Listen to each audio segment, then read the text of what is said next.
وهي أنه تعالى نهى أهل الكتاب عن الغلو فقال. طيب نهى الكتاب إيش دخل؟ ما علاقتنا بالكتاب؟ لا نعتبر ما أمر الله به الكتاب وما نهى أهل الكتاب هو أمر لنا ونهي لنا، ما لم يكن هذا خاص بهم. فكون ربنا جل وعلا قال يا أهل الكتاب لا تغلوا في دينكم، هذا أيضا خطاب إيش؟ موجه لنا، يعني نحن أيضا لا نغلو في ديننا. وإلا لماذا ذكر الله؟ ليس ذلك عبث، وإنما هذا الذي وقعوا فيه لما غلوا في دينهم عبدوا عيسى بن مريم، غلوا فيه حتى جعلوا ماذا؟ قالوا ابن الله، وما هو إلا عبد، إن هو إلا عبد أنعمنا عليه وجعلناه مثل لبني إسرائيل. حتى لما نطق عيسى بن مريم ماذا قال؟ فأشارت إليه قالوا كيف نكلم من كان من المهد صبيا قال إني عبد الله، ما قال أنا ابن الله.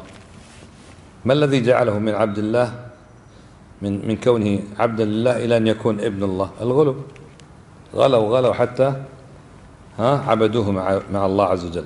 نعم. قال ووجه الاستدلال من الآية أنه قال لا تغلو. نعم.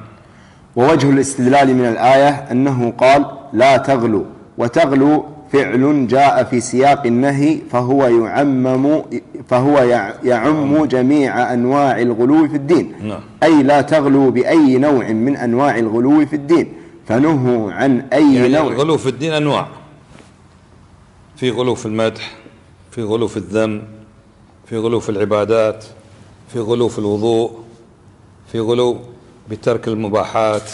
مثل واحد قال إيش؟ أصلي ولا أرقد، والثاني قال أصوم ولا أفطر، والثالث قال أعتزل النساء فلا تزل. هذا غلو أيضا. فلا بد المسلم أن يكون يعني متوسطا مستقيما على السنة، لا يغلو، لا يبالغ.